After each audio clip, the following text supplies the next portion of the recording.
A casa e o conflito. O cheiro a naftalina e madeira velha atingiu-me logo ao abrir a porta. A casa dos meus pais em Viseu estava silenciosa desde o funeral da mãe, há 6 meses. E agora estava vazia, fria e pronta para ser vendida. Eu, Luísa, a caçula, vim da cidade para fazer a limpeza emocional. O meu irmão, João, veio para fazer a limpeza financeira. Essa era a diferença entre nós. João estava na sala, a medir a parede rachada perto da lareira com um olhar clínico. Ele era o mais velho, sempre prático, sempre a figura paterna que se autodenominava o adulto responsável. Chegaste tarde, disse ele, sem levantar a cabeça. O agente imobiliário vem amanhã de manhã. Temos de ter o sótão e a garagem limpos. Ele precisa de fotos para a listagem. Ainda não concordo com o preço, respondi, atirando a minha mochila para um canto. A casa vale mais do que ele está a oferecer, mesmo com as rachaduras. Não temos tempo para sentimentalismos, Luísa, respondeu João, finalmente olhando para mim. Os seus olhos estavam cansados, mas a sua voz era dura. Precisamos de vender isto o mais rápido possível. Não tenho dinheiro para pagar a manutenção desta ruína. Eu sabia o que ele estava a fazer. João tinha se endividado com um investimento desastroso há 2 anos, e eu estava convencida de que ele só via esta casa como seu bilhete de saída. A nossa cota à parte. O meu ressentimento fervia, alimentado por uma vida inteira a sentir-me a filha secundária. Se o problema é o dinheiro, provoquei. Por que é que não me deixas ficar com a casa? Eu pago-te a tua metade e não deitamos fora 20 anos de memórias por causa dos teus erros. Porque eu sou o responsável, sibilou ele. Eu lido com a burocracia, eu lido com os credores. E eu decido o que é melhor. A investigação silenciosa. O conflito era uma camada de tinta nova sobre um trauma antigo. Para fugir dele, refugiei-me no quarto da mãe.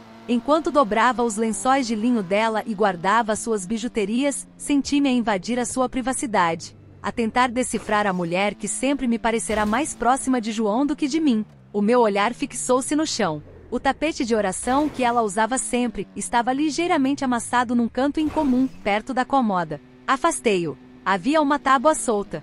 Por baixo, escondida na reentrância, estava uma caixa de madeira escura, do tamanho de um livro grande, sem chave. Não havia naftalina nesta. Havia silêncio e poeira.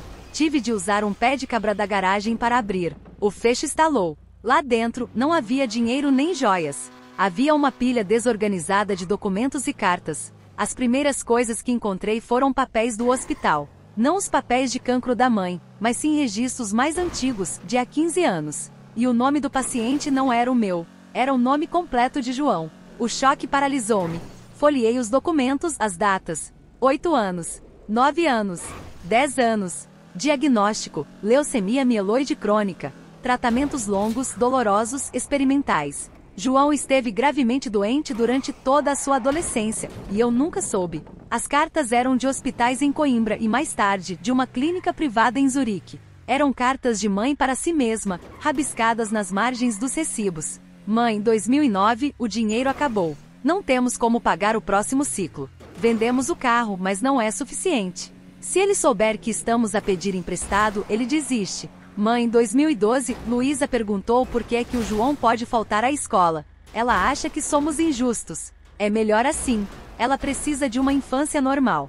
Ele não precisa de peso extra. O favoritismo não era amor em excesso. Era sacrifício silencioso. O tempo que a mãe passava com João não era para o mimar, era para lhe segurar a mão enquanto o veneno entrava nas suas veias. A verdadeira dívida. No fundo da caixa havia um envelope azul mais recente. Abriu com as mãos a tremer. Não era uma conta de apostas ou um empréstimo pessoal de João. Era um contrato hipotecário privado, assinado pela mãe 2 meses antes de adoecer. O credor era um investidor anjo da Suíça, e o montante era astronômico. Não era uma dívida comum. Era o financiamento para o último tratamento experimental de João, o que o colocou em remissão permanente, mas que esgotou tudo que a família possuía e mais. A casa, o legado do pai, estava hipotecada até ao limite. A cláusula era clara, a hipoteca devia ser paga na íntegra até o final do ano. Se não fosse paga, a casa seria executada e o valor extra, que seria a herança de ambos, não existiria.